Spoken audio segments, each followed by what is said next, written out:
Hello students, you are most welcome in Study Knowledge Point. Students, in this video we will solve some problems related to quadrilateral.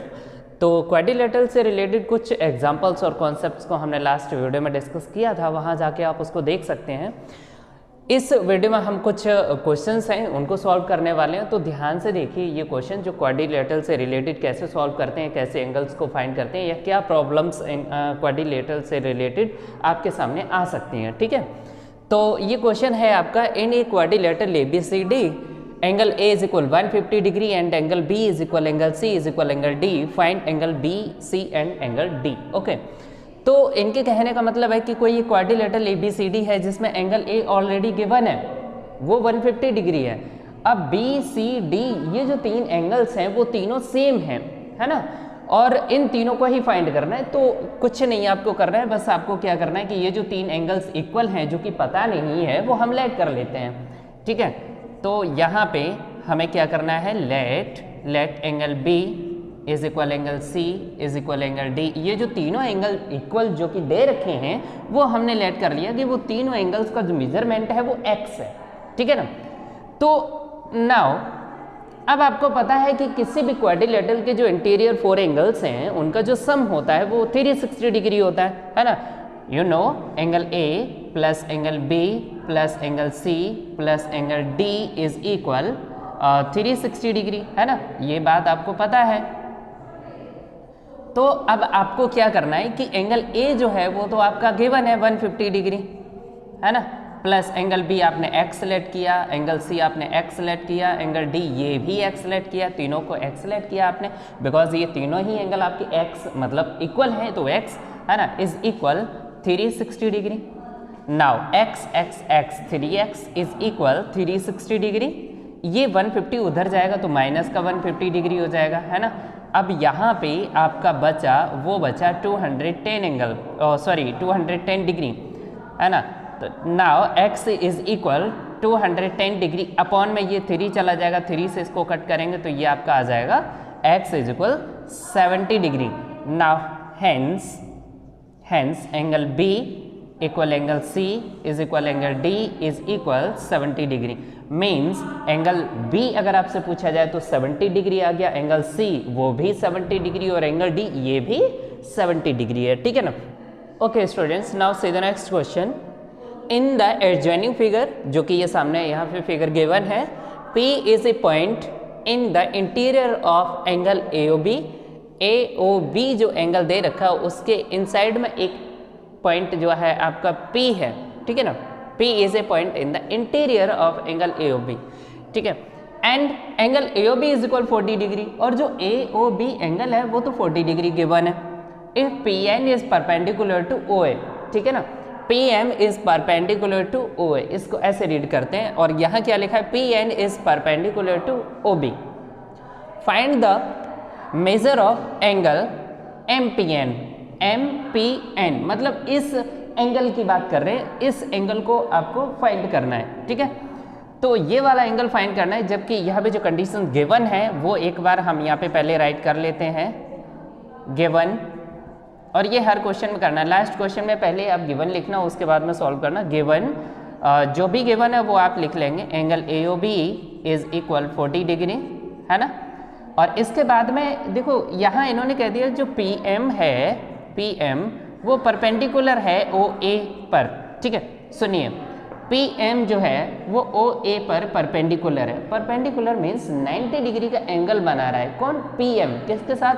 OA के साथ। तो ये sign भी इन्होंने indicate कर रखा है, ये जो इंडिकेशन है वो 90 डिग्री का ही होता है। ठीक है, अभी जैसे मैंने यहाँ पे ये लाइन ऐसे करके ड्रॉ कर दी, और यहाँ अगर हमने ऐसे करके एंगल को रिप्रेजेंट किया तो आप समझ जाइए कि ये परपेंडिकुलर है और ये 90 डिग्री का एंगल है।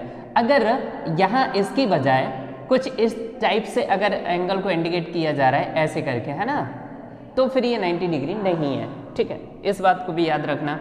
तो यहाँ इन्होंने कह दिया PM is perpendicular to OA, का मतलब है PM OA के साथ 90 डिग्री का एंगल बना रहा है। तो हम यहाँ पे लिख सकते हैं ये जो एंगल है PMO या फिर OMP, है ना, कुछ भी लिख दीजिए, OMP वो आपका 90 डिग्री है। क्लियर? ठीक है, next P N is perpendicular to O B. अब ये जो पी एन है वो ओ बी के साथ परपेंडिकुलर बना रहा है, मतलब ये भी 90 डिग्री एंगल है। कौन? O N P, angle O N P is equal 90 degree. Clear? इतना समझ में आ गया। Now we have to find that angle M P N, ये वाला जो एंगल है वो मुझे फाइंड करना है। तो अब हम यहाँ क्या लिखेंगे, आप ध्यान से देखिए इस फिगर को। In a quadrilateral, in a quadrilateral O M P N, ठीक है, ध्यान से देखो, ये जो आपका फिगर बन रहा है वो क्या बन रहा है? क्वाड्रिलेटरल बन रहा है ना, 4 साइड से बना हुआ क्लोज फिगर। आपको पता है क्वाड्रिलेटरल होता है, तो ये क्वाड्रिलेटरल है, यहाँ पे 4 साइड्स ये हैं। तो इनके इंटीरियर एंगल्स का जो सम होता है वो कितना होता है? 360 डिग्री, जिसमें एक एंगल 40 डिग्री है, ये वाला आपका 90 डिग्री है। ये फाइंड करना है जिसका नाम एम पी एन है, angle M P N, plus एक एंगल ये बचा, ये भी 90 डिग्री है ना, इज इक्वल 360, क्योंकि क्वाड्रिलेटरल के चारों इंटीरियर एंगल्स का सम तो 360 होता है, तो वही हमने कर दिया। चारों इंटीरियर एंगल्स का जो सम है इज इक्वल 360 कर दिया। अब क्या करेंगे स्टूडेंट्स? एम पी एन तो मुझे फाइंड करना है, ये तो आपका एम पी एन ऐसे ही लिखा रहने दो, एम पी एन। अच्छा, 40 प्लस 90 ये कितना हो जाएगा? 130, 130 प्लस 90 ये आपका हो जाएगा 220 डिग्री। ये बात समझ में आ गई? ठीक है, इनको हमने क्या कर लिया? ऐड कर लिया। अब सुनो, angle M P N is equal 360 degree. ये जो 220 डिग्री है ना, पॉजिटिव उधर जाएगा तो माइनस का हो जाएगा, और इसको कर देंगे माइनस, तो आपका फाइनली आंसर आ जाएगा। ठीक है ना, M P N is equal मिल गया 140 डिग्री। और वो कह रहे थे find the measure of angle M P N, तो हमने वो फाइंड कर लिया, कितना आ गया? 140 डिग्री। ठीक है ना, तो ये आपका क्वेश्चन इस तरीके से सॉल्व हो जाता है। उम्मीद करते हैं आपको ये अच्छे से समझ में आ गया होगा। अच्छा स्टूडेंट्स, एक बार मैं आपको फिर से बता दूं कि परपेंडिकुलर जो है ना, अगर किसी ने कह दिया, अच्छा इंडिकेशन ऐसे भी हो सकता है। इन्होंने देखो अभी यहाँ क्वेश्चन में कह दिया था कि जो पी एन है वो ओ ए के परपेंडिकुलर है ना, इसको लैंग्वेज में भी लिख सकते हैं, P M is perpendicular to O A, ऐसे करके भी लिख सकते हैं। तो दोनों केसेस में ये कहना चाह रहे हैं कि जो पी एम है वो ओ ए के साथ 90 डिग्री का एंगल बना रहा है। ठीक है, परपेंडिकुलर मीन्स 90 डिग्री एंगल। ठीक है, तो इसीलिए हमने यहाँ पे ये बात लिखने के बाद में बता दिया कि ओ एम पी जो है ना वो 90 डिग्री है। अच्छा, एक क्वेश्चन आपके माइंड में ये भी आ सकता है कि सर पी एम जो है ओ ए के साथ अगर 90 डिग्री का एंगल बना रहा है, मतलब परपेंडिकुलर है, 90 डिग्री का एंगल बना रहा है, आपने ये वाला 90 डिग्री बता दिया, तो क्या ये भी 90 होगा? बिल्कुल होगा। ठीक है, अच्छा अब हमने इस 90 डिग्री का जिक्र क्यों नहीं किया? क्योंकि हम क्वाड्रिलेटरल के अंदर की बात कर रहे हैं, ये क्वाड्रिलेटरल लेके चल रहे हैं, इनके इंटीरियर एंगल्स की बात कर रहे हैं, तो इसलिए हमने इसको लिया और इसकी हमें कोई ज़रूरत नहीं है। अगर इसकी मुझे ज़रूरत होती तो हम यहाँ पर भी 90 डिग्री लेके चलते। आगे बात समझ में? ठीक है ना, तो ये बात याद रखना, परपेंडिकुलर मीन्स 90 डिग्री। क्लियर? अब इस okay students, now see the next question. A quadrilateral has all 4 angles of the same measure. What is the measure of each angle? ठीक है, एक क्वाड्रिलेटरल है जिसके जो इन्होंने 4 एंगल्स बताए हैं वो सेम मेजरमेंट के हैं, मतलब सेम हैं। ठीक है, सभी एंगल्स जो है ना, चारों एंगल वो कैसे हैं? सेम हैं। अब वो ये कह रहे हैं कि वो चारों एंगल हैं क्या, वो आप मुझे फाइंड करके बताइए। तो यहाँ पे स्टूडेंट्स लेट कर लेते हैं, let each angle is equal x। हमने क्या लेट कर लिया कि वो x लेट कर लिया। ठीक है, now we know that sum of all interior angles of a quadrilateral is equal 360, है ना। क्वाड्रिलेटरल जो है उसके जो चारों एंगल हैं वो यहाँ से मेजरमेंट के, और वो हमने मान लिया x। ठीक है, तो अब यहाँ चारों को अगर हम ऐड करेंगे तो फिर क्या मिलना चाहिए? 360 मिलना चाहिए, है ना। तो ये क्या हो जाएगा? 4x is equal 360 degree, x is equal 360 degree, upon में चला जाएगा 4 से इसको कट कर देंगे स्टूडेंट्स, क्या मिलेगा? 90 डिग्री, है ना। तो अब हम बोल सकते हैं hence each angle of a quadrilateral is equal 90 degree. यह बात समझ में आ गई। इसका मतलब ये है कि जो चार एंगल हैं वो चारों एंगल 90 डिग्री के ही हैं। ठीक है, तो students now see the next question. Two angles of a quadrilateral measure 55 degree each, the third angle is 140 degree, what is the measure of fourth angle. इस टाइप का क्वेश्चन ऑलरेडी स्टूडेंट्स आप कर चुके हैं। ठीक है, जो इससे पहले वाला जो वीडियो है उसमें आप जाके देख सकते हैं। फिर भी चलो क्वेश्चन को सॉल्व करते हैं स्टूडेंट, ध्यान से देखिए। The angles of a quadrilateral, एक क्वाड्रिलेटरल के जो चार एंगल हैं उनमें से इन्होंने ये कह दिया टू एंगल्स, है ना, दो एंगल दे रखे हैं 55 डिग्री के, थर्ड एंगल 140 डिग्री का है। What is the measure of fourth angle, तो हम क्या कर लेंगे, let fourth angle is equal x, हमने लेट कर लिया कि वो x है। ठीक है, नाउ अभी हम सभी एंगल्स को ऐड करें। 55 डिग्री के दो एंगल दे रखे हैं, थर्ड एंगल 140 डिग्री का दे रखा है, फोर्थ हमने x मान लिया, है ना। तो यहाँ पे चारों एंगल का जो सम है वो 360 होता है क्वाड्रिलेटरल के अंदर। ठीक है, ये बात आपको पता है। इनको अगर आप ऐड करेंगे 5 ये 110 हो जाएगा और ये हो जाएगा 250 degree plus x is equal 360 degree. Now x is equal 360 degree minus 250 degree. So यहाँ पे आप फाइंड कर लेंगे कि ये जो आपका आंसर आ गया वो x मीन्स फोर्थ एंगल आ गया 110 डिग्री। तो लास्ट में लिख देंगे hence fourth angle is equal 110 degree. Clear? Okay, the next question. Find the measure of four angles of a quadrilateral if they are in the ratio 3:5:7:9. 3:5:7:9 ratio में जो है four angles दे रखे हैं, लेकिन अब उनको फाइंड करना है कि एग्जैक्ट वो एंगल्स हैं क्या।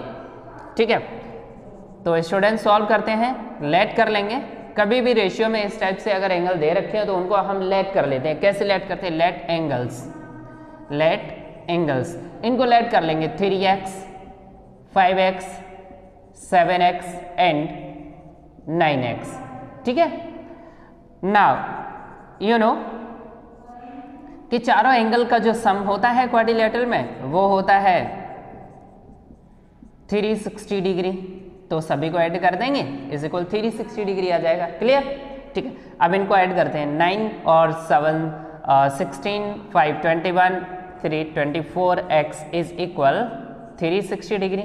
Now x is equal 360 degree upon 24 से इसको कट करेंगे तो 24 बन जाए 24 1 2 120 24 5 जा 120। नाउ x इज इक्वल आपको मिला है 15 डिग्री। अब यही x की वैल्यू हम इनमें पुट कर देंगे जो हमने लेट किया था। नाउ एंगल्स, पहला क्या था 3x, तो 3 इंटू एक्स की जगह 15 डिग्री, तो ये आपका हो जाएगा 45 डिग्री। क्लियर? सेकेंड 5x, ठीक है, दूसरा 5x, तो 5 इंटू एक्स और x की जगह हम रख देंगे 15 डिग्री जो कि अभी मिला ये 75 डिग्री, है ना। थर्ड आपका क्या था 7x, 7 इंटू 15 डिग्री, 15 7 जा 105 degree and last 9x is equal 9 into x मतलब 15 degree is equal 135 degree. Clear? Hence four angles of a quadrilateral are 45 degree, 75 degree, 105 degree and 135 degree. Clear? Now see the next question. ABCD is a quadrilateral. ये जो ABCD a quadrilateral given है, AO and BO are the angle bisector of angle A and angle B। इनके कहने का मतलब है कि जो AO और BO जो आपके हैं वो क्या है, बाइसेक्टर्स है, एंगल A और एंगल B के। ध्यान से समझिए, बाइसेक्टर्स का मतलब होता है किसी भी, जैसे यहाँ एंगल का बाइसेक्टर दे रखा है तो एंगल का बाइसेक्टर का मतलब हो गया उस एंगल को दो इक्वल पार्ट में डिवाइड कर दिया। ठीक है, लेट्स से मान लेते हैं कि एंगल ए जैसे 100 डिग्री का था, तो ये लाइन जैसे ही ड्रॉ की और अगर ये बाइसेक्टर है तो इसका मतलब है ये 50 डिग्री और 50 डिग्री के दो एंगल बन गए। तो बाइसेक्टर का मतलब समझ गए होंगे आप। जो एंगल का बाइसेक्टर होता है, एंगल को दो इक्वल पार्ट्स में डिवाइड करना है, क्लियर, ठीक है। ऐसे ही दो बाइसेक्टर्स हैं, एओ जो एंगल ए को दो इक्वल पार्ट्स में डिवाइड कर रहा है, दो इक्वल एंगल में डिवाइड कर रहा है, और बीओ एंगल बी को दो इक्वल एंगल में डिवाइड कर रहा है, ओके। सो इस केस में अब यहाँ पे इन्होंने कह दिया कि जो बाइसेक्टर है वो एक दूसरे को ना कहाँ पे मिलते हैं, ओ पॉइंट पर मिलते हैं, यहाँ पे। इसको ड्रॉ करते चले जाएंगे, इसको ड्रॉ करते चले जाएंगे, दोनों एक दूसरे को मिल जाएंगे पॉइंट ओ पर, ठीक है। In case if angle C is equal 70 degree, angle जो सी है वो तो आपका दे रखा है 70 degree, clear. Angle D is equal 50 degree.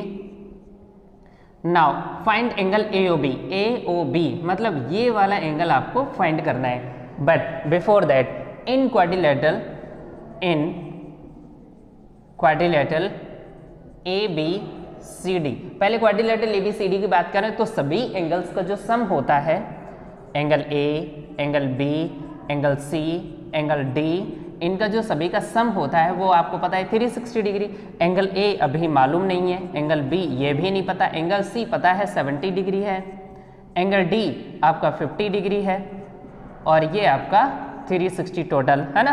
तो angle A plus angle B plus 70 plus 50 degree, ये आपका हो जाएगा 120 डिग्री इज इक्वल 360 डिग्री। ये बात समझ में आ गई आपके। Angle A plus angle B, ये जो 120 डिग्री उधर जाएगा 360 की साइड में जाएगा तो माइनस 120 डिग्री हो जाएगा, है ना। Now angle A plus angle B is equal 360 minus 120, ये आपका हो गया 240 डिग्री। ये बात क्लियर होगी ना। Angle A plus angle B is equal 120 degree, but मतलब एंगल ए हमने फाइंड किया ये पूरा, एंगल बी हमने फाइंड किया ये पूरा, इन दोनों एंगल्स का पूरे के साथ में जो सम है वो 240 डिग्री आ गया। लेकिन अभी हम बात करें एंगल एओबी, ठीक है, sorry triangle AOB, in triangle AOB, AOB की अगर हम बात करें तो ये एंगल ए पूरा है, लेकिन ये वाला एंगल ए का हाफ है। ये जो आपका एंगल है वो इस पूरे एंगल बी का हाफ है, आधा है। बात समझ रहे हो ना। अभी हम ट्रायंगल ले रहे हैं ये वाला, इसमें जो ए का पार्ट आ रहा है वो सिर्फ इतना ही तो आ रहा है, और ये वाला जो पार्ट है वो इस एंगल ए का आधा ही तो है, तो इसलिए एंगल ए का आधा कितना होता है, एंगल ए अपॉन 2। ऐसे ही यहाँ पे बी जो एंगल आ रहा है वो इस पूरे एंगल बी का हाफ आ रहा है, आधा आ रहा है, तो एंगल बी अपॉन 2। अब ये वाला बचा एंगल एओबी। इन तीनों का जो सम होता है, ट्रायंगल के तीनों एंगल का जो सम होता है वो कितना होता है, 180 डिग्री, ठीक है, ये बात आपको पता है। अब यहाँ एंगल ए का हाफ, एंगल बी का half plus angle AOB is equal 180 degree.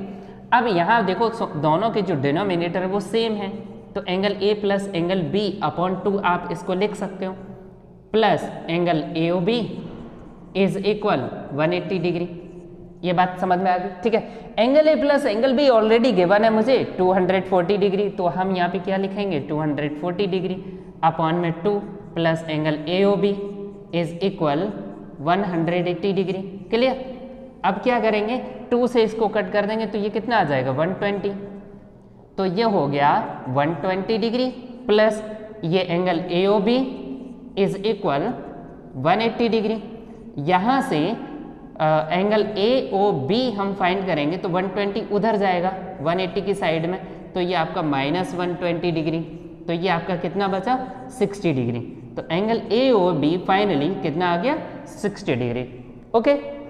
So students, ये कुछ इंपॉर्टेंट क्वेश्चन थे आपके इस एक्सरसाइज में जो कि हमने यहाँ पे डिस्कस किए हैं। उम्मीद करते हैं आपको ये क्वेश्चंस अच्छे से समझ में आ गए होंगे, ठीक है। अगर फिर भी कोई भी प्रॉब्लम किसी भी क्वेश्चन में या फिर कोई डाउट अगर आपको अभी भी लग रहा है तो आप कमेंट करके बता सकते हैं, उसका सॉल्यूशन हम नेक्स्ट वीडियो में अच्छे से प्रोवाइड करा देंगे। Okay students, thank you.